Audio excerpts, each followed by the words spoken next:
O Senhor esteja convosco. Ele está no meio de nós. Proclamação do Evangelho de Jesus Cristo segundo Mateus. Glória a vós, Senhor. Naquele tempo, Pedro aproximou-se de Jesus e perguntou: Senhor, quantas vezes devo perdoar se meu irmão pecar contra mim? Até 7 vezes? Jesus respondeu: não te digo até 7 vezes, mas até 70 vezes 7.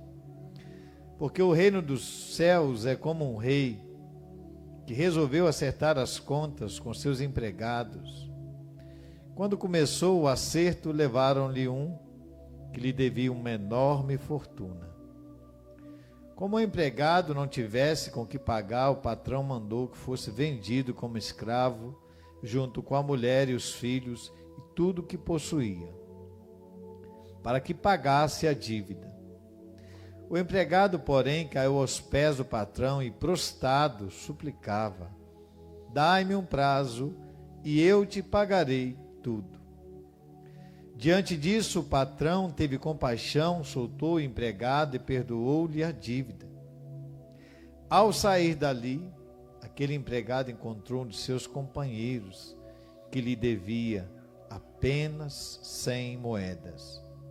Ele o agarrou, começou a sufocá-lo, dizendo: paga o que me deves. O companheiro, caindo aos seus pés, suplicava: dai-me um prazo e eu te pagarei. Mas o empregado não quis saber disso. Saiu e mandou jogá-lo na prisão até que pagasse o que devia. Vendo o que havia acontecido, os outros empregados ficaram muito tristes. Procuraram o patrão e lhe contaram tudo. Então o patrão mandou chamá-lo e lhe disse: empregado perverso, eu te perdoei toda a tua dívida, porque tu me suplicastes. Não devias tu também ter compaixão do teu companheiro, como eu tive compaixão de ti? O patrão indignou-se e mandou entregar aquele empregado aos torturadores, até que pagasse toda a sua dívida. É assim que o meu Pai, que está nos céus, fará convosco, se cada um não perdoar de coração ao seu irmão. Palavra da salvação. Glória a vós, Senhor. Vamos aplaudir essa palavra maravilhosa, linda, profunda, com força. Aplauda essa palavra. Um privilégio poder ouvir um evangelho como esse, num domingo como esse, porque Jesus te ama. Vamos assentando e cantando o refrão do Salmo: o Senhor é bondoso. O Senhor é bondoso, compassivo e carinhoso. O Senhor é bondoso, compassivo e carinhoso. Só vocês. O Senhor compassivo e carinhoso. O Senhor é bondoso, compassivo e carinhoso. Santo anjo do Senhor, meu zeloso guardador, se a ti me confiou a piedade divina, sempre me rege, me guarde, me governe, me ilumine. Amém. Amados irmãos e irmãs, eu convido você a abrir o seu coração para experimentar a bondade de Deus. Eu sei que a gente fica feliz quando a gente experimenta a bondade das pessoas. E a gente fica triste quando a gente experimenta a maldade das pessoas. Mas eu convido você a experimentar o quanto Deus é bom comigo e com você. Só quem é cego não enxerga. Quem é cego não enxerga. Não basta eu ouvir falar, não. Alguém está dizendo que Deus é bom. Outra coisa é experimentar a bondade de Deus na nossa vida. Deus é bom conosco o tempo todo. Vamos dizer? Deus é bom conosco o tempo todo. Então abra o seu coração para experimentar essa bondade de Deus. Deus tem compaixão. Deus é carinhoso. Que maravilha, né? Imagem de um Deus carinhoso. Quem aqui já experimentou o carinho de Deus? Só quem experimentou. Se você acha bom o carinho das pessoas da sua casa, dos seus irmãos que te tratam com carinho, imagine o carinho de Deus. E a gente fica triste quando a gente é maltratado, né? Sim ou não?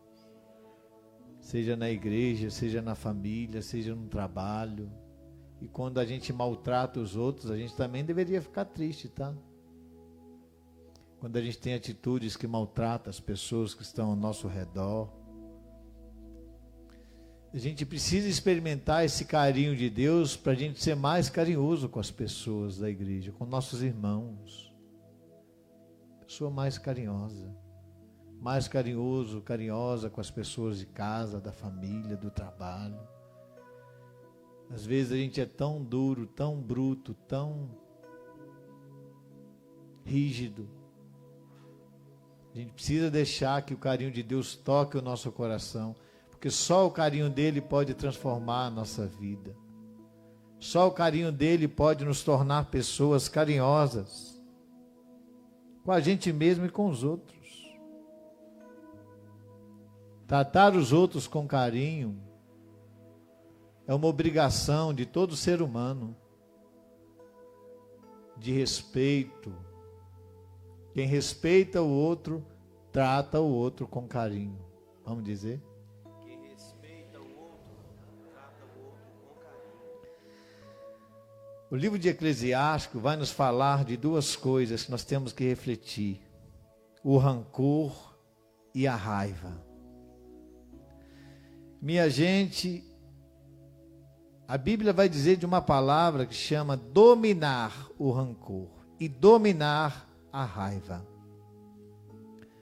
Veja quanta coisa a gente faz movido pela raiva.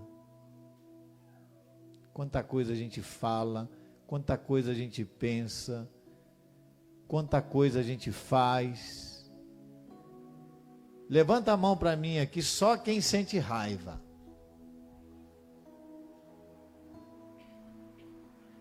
Levanta a mão para mim, só quem sente rancor no coração.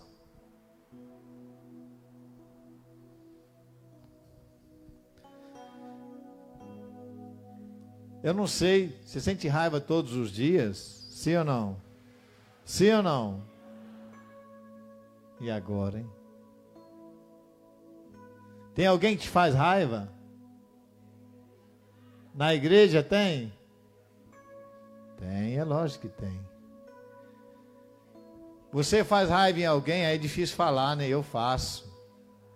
Mas que falar que os outros te faz raiva é na hora. A gente abre a boca para dizer na hora. Não, como tem? A gente sabe até o nome, sabe até quem. Traz até a lista para o padre do nome. As pessoas que faz raiva. Mas em quem você faz raiva? A raiva e o rancor, elas nos corrói por dentro, ela nos adoece. Quantas pessoas são doentes porque alimentaram raiva o tempo todo, repetindo a raiva, o rancor, a raiva e o rancor vai nos matando, vai nos adoecendo por dentro. Tanta gente mata, tanta gente faz tanta coisa, tantos casamentos são destruídos porque a pessoa não é capaz de dominar a raiva e de dominar o rancor no seu coração. Nós somos essas pessoas que alimentam raiva. Nós somos essas pessoas rancorosas que a Bíblia está dizendo. E Deus está nos falando que é detestável o rancor, que é detestável a raiva e que nós devemos procurar dominar o rancor, dominar a raiva Porque aquele que não domina a raiva e o rancor é dominado pelo rancor, é dominado pela raiva. Quantas coisas a gente fala. Precisamos dominar a raiva, precisamos dominar aquilo que nós falamos.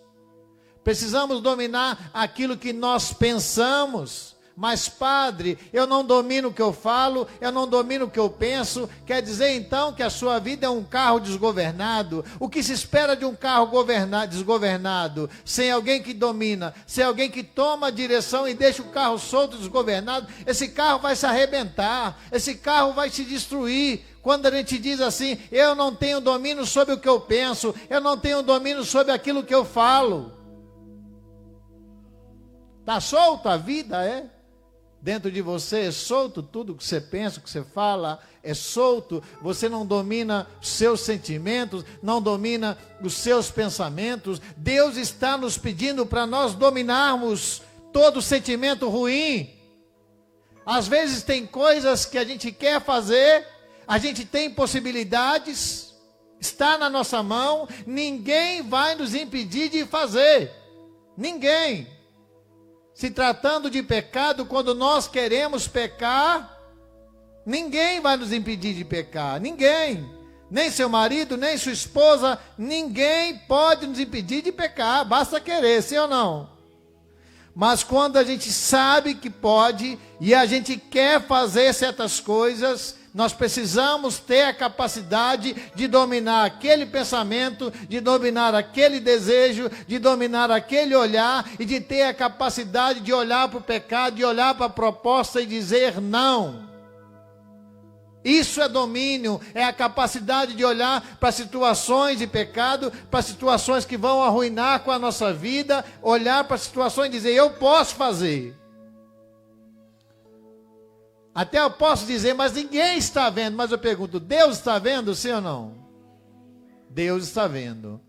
Mas eu não vou fazer. Eu posso, tenho oportunidade, estou sentindo vontade. Cuidado que a nossa vontade nos leva para o buraco. Sim ou não?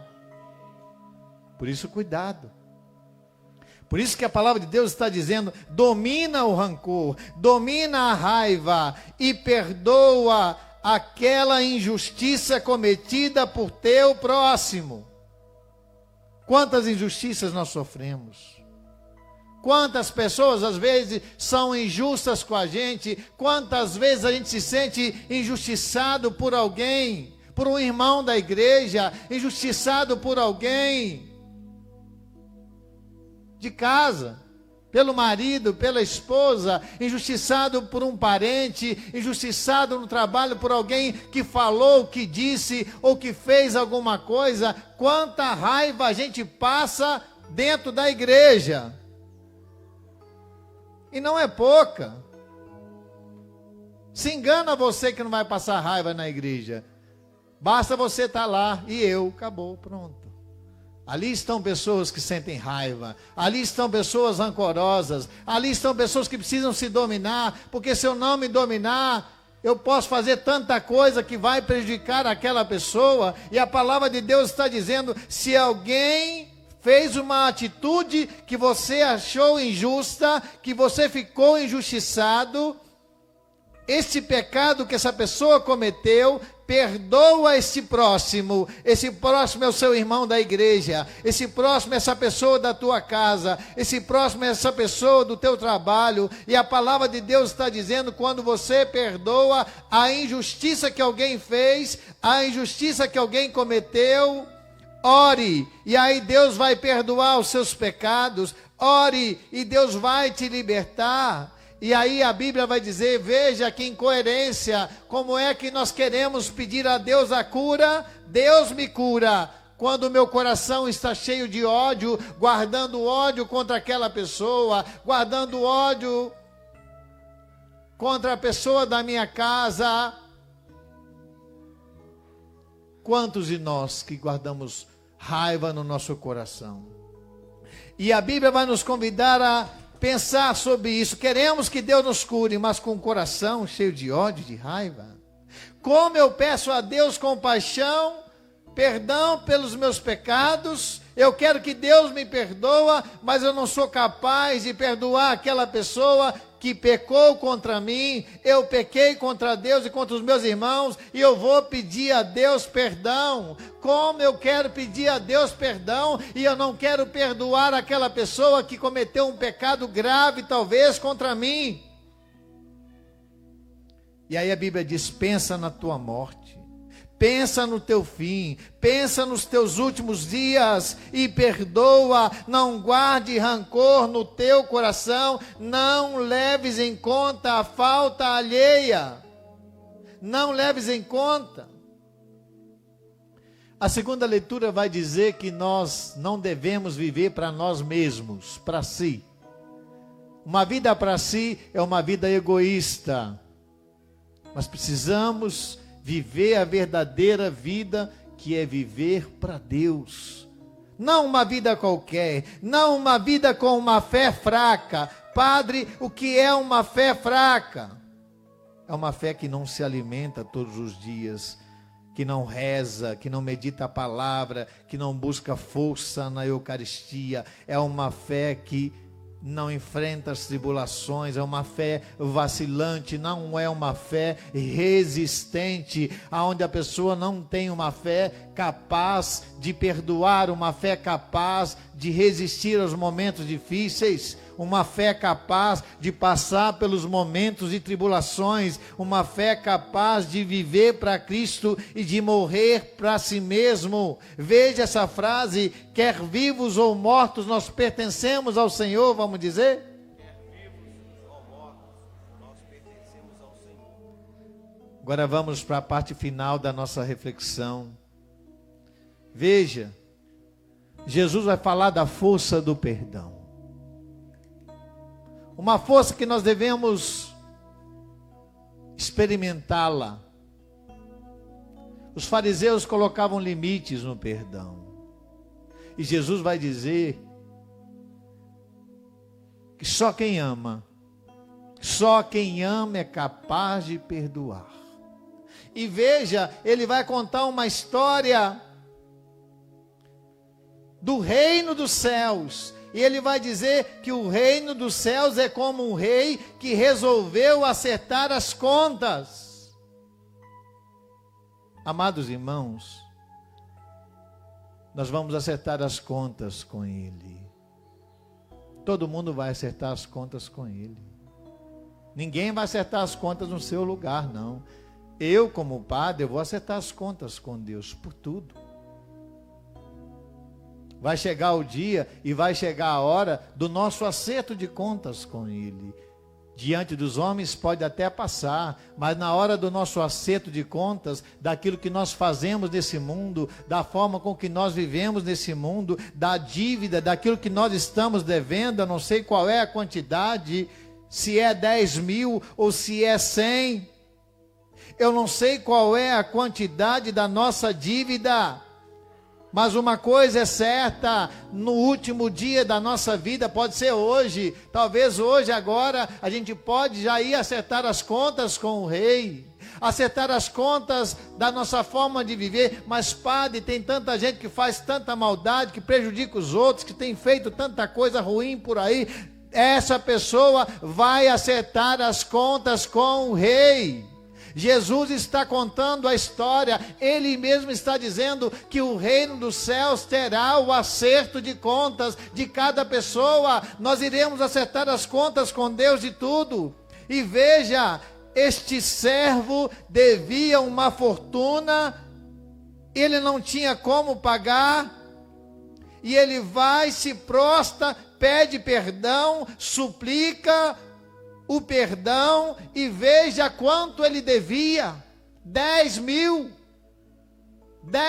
talentos, ele devia uma dívida muito alta, ele não tinha como que pagar, e ele pede, e ele suplica o perdão, e o rei, primeiro, que o rei deixa ele vir acertar as contas, ele não fica sem ir acertar as contas com o rei.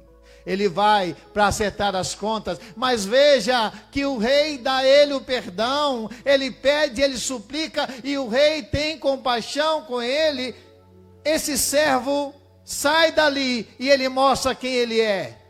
Ele mostra o coração ruim que ele tem. Ele sai da presença do rei. Veja que na presença do rei ele suplica perdão, que na presença do rei ele se prostra, que na presença do rei eu imagino que ele até chorou. Pelo amor de Deus, não faça isso comigo, me perdoa. Assim somos nós, todas as vezes que nós vamos pedir o perdão de Deus, a compaixão do Senhor, a gente chora, a gente ajoelha com a nossa dívida que é o pecado, a gente se prostra e pede perdão, misericórdia de mim, compaixão, porque 10 mil é um pecado grave, é um pecado alto, e 100 mil talvez é menos. 100 é menos, 10 mil e 100 é menos. É um pecado menor, o símbolo de um pecado menor. Veja que ele teve compaixão, que o rei perdoou, que o rei deu a ele a graça de experimentar a misericórdia. Mas quando ele sai da presença do rei, ele mostra quem de fato ele é. Assim somos nós. Quando nós estamos na presença do rei, nós pedimos perdão, nós suplicamos, e o rei tem compaixão de nós, e o rei nos perdoa, e o rei nos lava na sua misericórdia. Mas quando a gente sai da presença do rei, é ali que a gente mostra quem a gente é ali que a gente mostra o que tem no nosso coração, é ali que mostra o que nós alimentamos. Veja que o outro, ele não aprendeu a lição, ele recebeu o perdão, mas quando o outro veio e prostrou diante dele, suplicou, pediu perdão, pediu compaixão do seu companheiro, tenha piedade, tenha compaixão de mim, e veja que ele não teve piedade, que ele não teve compaixão daquela pessoa que devia a ele aquela quantidade. Assim somos nós, queremos ser perdoados pelo nosso pecado, não interessa a gravidade. Mas quando alguém peca contra nós um pecado grave, quando alguém erra contra nós algo sério, não interessa o tamanho do pecado, muitas vezes nós queremos condenar aquela pessoa, julgar aquela pessoa na prisão, apontar o dedo para aquela pessoa e não temos compaixão. Eu e você, desculpe eu dizer, eu e você, nós somos esse servo mau. Eu e você, nós somos este servo perverso que quer o tempo todo o perdão de Deus, mas quando o outro falha, nós apontamos o dedo. Quando o outro erra, nós acusamos aquela pessoa. Nós não temos compaixão do pecado do outro, da miséria do outro, do erro do outro, da fragilidade do outro aqui, e a gente quer ser perdoado, mas quando exige de nós o perdão, a gente fala: não, você tem que morrer, não, você tem que pagar por aquilo que você fez, você está devendo e você vai pagar. Nós somos esse servo muitas vezes mau, aonde nós precisamos deixar que a compaixão do Senhor transforme o nosso coração, porque senão vai acontecer o que está escrito aqui. Eu termino dizendo: vai acontecer comigo e com você, se nós não agirmos com compaixão, se a compaixão do Senhor não transformar a nossa vida. Eu sei que diante da raiva, que diante do rancor, muitas vezes a gente quer desejar para o outro é a morte. Que diante da raiva, às vezes, você quer matar aquela pessoa. Que diante da raiva, você quer fazer tanta coisa. Você quer ser agressivo, você quer bater naquela pessoa. Qualquer um aqui pode agir assim, sim ou não? Sim ou não? Basta querer. Mas a palavra de Deus está dizendo: olha, eu espero algo diferente de você. Olha para a tua dívida, olha para quanto você deve, olha para a tua história, olha para os teus pecados, olha para a tua miséria. O patrão se indignou e mandou entregar aquele empregado. Preste atenção, que o patrão se indignou. Jesus está contando essa história, que o patrão ficou indignado com a atitude daquele servo mau. Imagine, Jesus, quando a gente age assim, ele que contou essa história, ele fica indignado quando nós queremos pedir com toda piedade, perdão, misericórdia, mas na hora de eu ser misericordioso, nada. Ele ficou indignado e disse assim: olha, é assim que o meu Pai que está nos céus, ele vai fazer convosco. Quem está falando é Jesus. Se cada irmão não perdoar de coração ao seu irmão. Amém?